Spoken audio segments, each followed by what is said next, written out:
Well, I'm not really sure what to say. It was just one of those nights where everything went really well for us and nothing went right for them.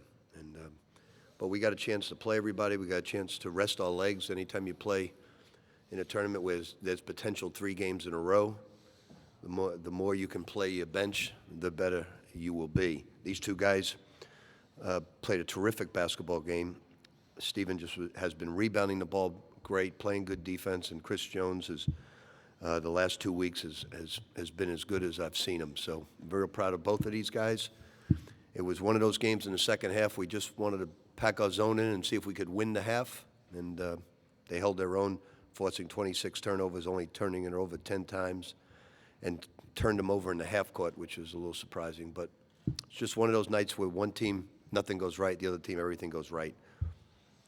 Thanks, Coach. We'll open up to questions. Again, we have wireless mics on each side of the room. If you can raise your hand and offer up your name and affiliation first. Thank you. Tim Sullivan, Louisville Courier-Journal. Rick, it's 18-8 when Montrez picks up his second foul. Do you have any anxiety at that point, or do you think your team is just playing so well that it doesn't matter? No, I really didn't. You know, I knew it was going to be a good night for us when we went to throw a lob to Steven, and Montrez dunked on Steven. I knew it was our night at that point. That's going to make top and everywhere. I'm not happy about that. I thought he was throwing it to me, and I didn't even see Montrez, and he just dunked on me. I was like, man, that's not fair. As a follow-up, Rick, last year you talked a lot about the boom effect. Today, did we see the sonic boom effect? Yeah, it was just, you know, I've been proud of these guys for the whole season because even our losses have been to good basketball teams. We haven't lost to a bad team. And every single night they come to play as if they're down 10 with 2 minutes to go. They're very intense. They pay no attention to an opponent's record or how an opponent's playing. They respect everyone. And that's a great quality to have. Now, certainly we know we're going to have a lot tougher game with Houston tomorrow. Houston upsetting SMU. Houston has terrific talent. But sometimes teams like Rutgers has played everybody tough in their last 5 games too, you know, from Cincinnati to Memphis, and they just don't play real well against us. And some teams are like that in conference. Pete Wickham, Asbury Park Press. This one's for Chris. Rutgers last night talked about trying to, since the last game with you guys, trying to slow down and attack the press, you know, with a little more logic, a little more. It seemed like their speed was just letting you set up the traps even better, even quicker. Was that the case today? I won't say that was the case. I think our press just got better over the weeks. You know, going into the tournament, you know, you need to learn how to switch defenses to get farther in the tournament. So that's what we learned how to do. And Coach talked about the last 2 weeks, your improvement. What are the things you've been working on the most? What are the things that have come along the most?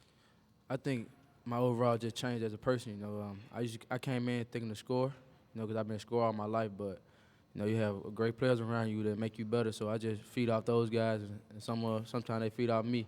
But I think my game surround myself off of defense. You know, again, still pushing the pace. So that's why I think I've been playing my best basketball the last 2 weeks.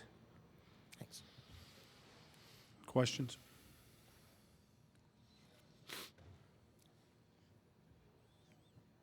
For Chris, this must have been very emotional for you today, coming back to Memphis after your stepbrother's death. Despite the lopsided game, can you give us a sense of your emotions today? Well, I think all my emotions came out yesterday when I went to his grave. So, you know, some things you just got to let go when you come between the lines. So I don't really let that get to me when I'm playing basketball. I think that'll free my mind off that. So I think his death is not a good thing, but at that point, it frees my intensity right now. So that's why I'm playing harder, and that's why I'm playing way better too. Any other questions? One of the things we talked about with Chris is, you know, because this is a tough city, as we all know, and we talked about when tragedies hit, about celebrating one's life no matter how young, and that's what Chris and I talked about celebrating his stepbrother's life and celebrating in a good way where you you don't necessarily win a game for him, but you just honor him with the type of person you are and the type of person you can become. And Chris Jones is, we all know he's been able to play this game since high school, but he's come so far as a young man. And he's just a great, great young man. I don't want to call him a kid. He's just a great young man. He's really evolving into the total person that we want at Louisville.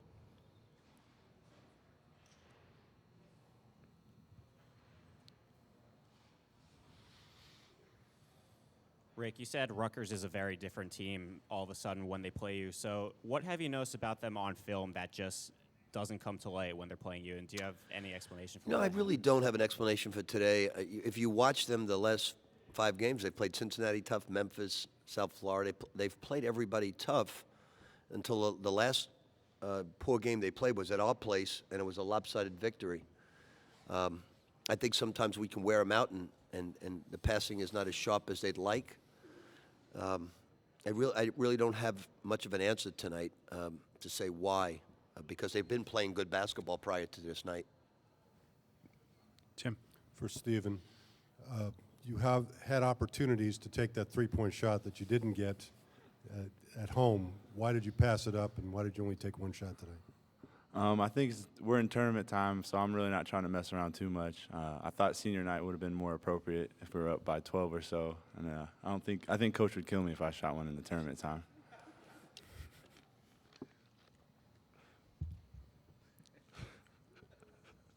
Rick, a night like this, and Eddie feeling his way out in the head job, what would you tell him after a couple of games like this? What do you take from this? How do you put it out of your Well, it's coached in the pros, and you have certain nights in the pros that are unexplainable, and then you come back the next night and you win. Like the Lakers just got blown out by 40 the other night, and they come back and they had a good win. There's just certain games that are unexplainable. You just got to forget about it. He's building. He was a terrific player. He knows the game at all levels. You know, he's just got to get a deeper bench. Like I watched Kadeem Jack has really gotten better as a basketball player. And, you know, it's like I said, it's just certain opponents are a little quicker, a little stronger, a little deeper, and we are. And everything went well for us. Nothing went right for them.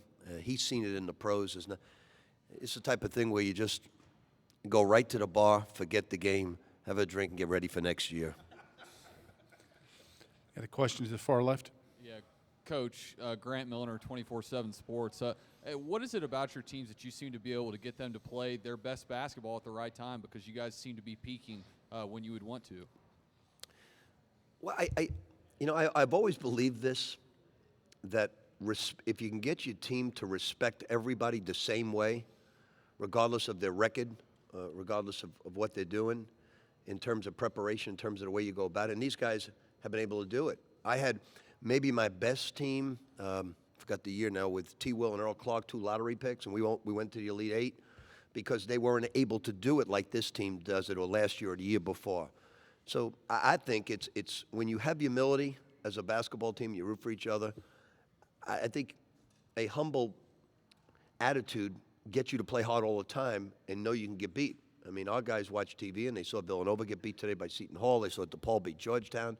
We understand this game, and we are more than capable of getting beat by any team. Houston can come tomorrow, even though we played great, and they could beat us. We know that. So I think it's a humble spirit, understanding that you play the same way against everybody. Now, you may change your defenses and change your offensive attack from a scouting standpoint, but you don't change in the way you get up and play defense, and these guys have been able to do that. Question. Yeah, this is for Stephen.